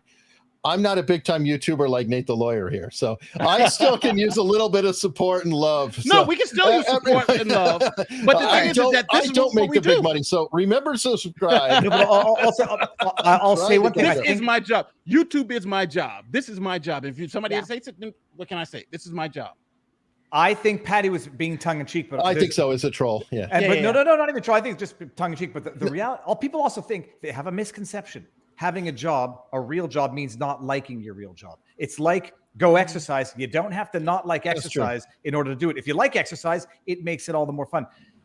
You mean like an artisan might really love making pots and crafts and paintings, and they sell them for money, and that allows them to make more? Mm-hmm. Wow. I love this. I love it. So, it's also the most dangerous thing in the world. I could never go back to a real job. I mean, a real job is in 9 to 5 that I hate. And everyone should, be fortunate enough to find something they love to do, such that every day is not work. It's just love and passion. Well, now that you're full I'm Abby just grateful- Hoffman, no way. I'm just grateful to have this because I can't work in a traditional firm. I mean, unless they are really, really, digital forward and they are able to have somebody that's going to be living on a different continent working for their firm. Not a lot of firms are going to be very amenable to that kind of thing. So I was very fortunate that I just fell into this at exactly the right time, it seems like. And I do want to say one thing. As someone who's worked at a law school, I went back to say hi to a couple of friends, and I have the video. I have a video of 4 million views. That one video taught more people about the law than the law school did 20 times over. 20 times over. I was able to reach more people with one video than all the professors and all the students in that law school ever did. Right, and that's one video, and I got like thousands of them up. So that's what we're talking about. That video makes a lot of sense. By the way, folks, now we know it's a Friday. I have no pride. I will take super chats and cash from anywhere, including my own guest. Because I don't think you have a choice to decline it. Like, you don't have a choice to turn it down. Rob, funny thing, you can't turn it down. You can't reimburse it, which. I'm not even going to say what I was going to say out loud because it'll give people bad ideas. But in terms of I know. It's Mm-hmm. So but Nate, you're absolutely right. I mean, we're able to provide what we know to people to help give an education as to how the system is working. We've been able to help usher in information in real time about multiple trials where people otherwise, are getting duped by the media. So, I mean, okay, so we make money from that. Is that such a bad thing? Oh, I just realized something too. It got a raise too. This is like American cash, like real money, not the Canadian. Mhm. Oh, Thank we got some real dollars now. Let me, Rob, somebody tweeted something interesting to you. I'm sharing it on screen. Did they really? Not let to me you. see this. No, I'm just messing with you. They tweeted this earlier, but I thought this was funny because it was on point what they said. That's funny. No, that's see it? Lena makes a funny YouTube point. is- It's coming. Yeah. Oh, it's coming. They're going to come after me. I don't care. The thing is, I still practice law. I had a trial Wednesday. Oh, and I can we won have that a trial. poll? Hey, how about a poll? Instead of a death poll, we'll have it a hit poll. Like Taylor Lorenz, Don't do Kate that. Tenbarch. Who is going to get hit first out of everyone? And I'm Yeah. sorry to interrupt, Rob. Definitely go back to it. Oh But I no, like Well, that. Hit piece poll. that's Hit piece poll. terrible. Well, Tug's got one coming out next week, so that one's coming up real soon. It's going to He should be excluded though. Tug is a default. Yeah, I was gonna say I'm a nice guy. No one's gonna come after me. Oh, sure. No one goes after Viva ever. I wonder. Never. I'm not No, sure I if I will can say- go back to Canada, but other than that, Well, you're All the right, only no. blue check in the stream. I think he is watching us because he just tweeted something 34 minutes ago that was on point for what we just said. Here it is. He's talking about how we were talking about legislation about this stuff. Section and how we 320. were Oh no, he's been 2:30. going off I on keep that all doing morning that. because that's the poll's been going on. He's talking about the YouTube guys on the Hill. He says, over the past years, I have spoken with several lawmakers regarding reforming 230, passing new legislation, addressing the evils on social media. So yeah, so he's going off on it. Yeah. someone in the chat said Ricada.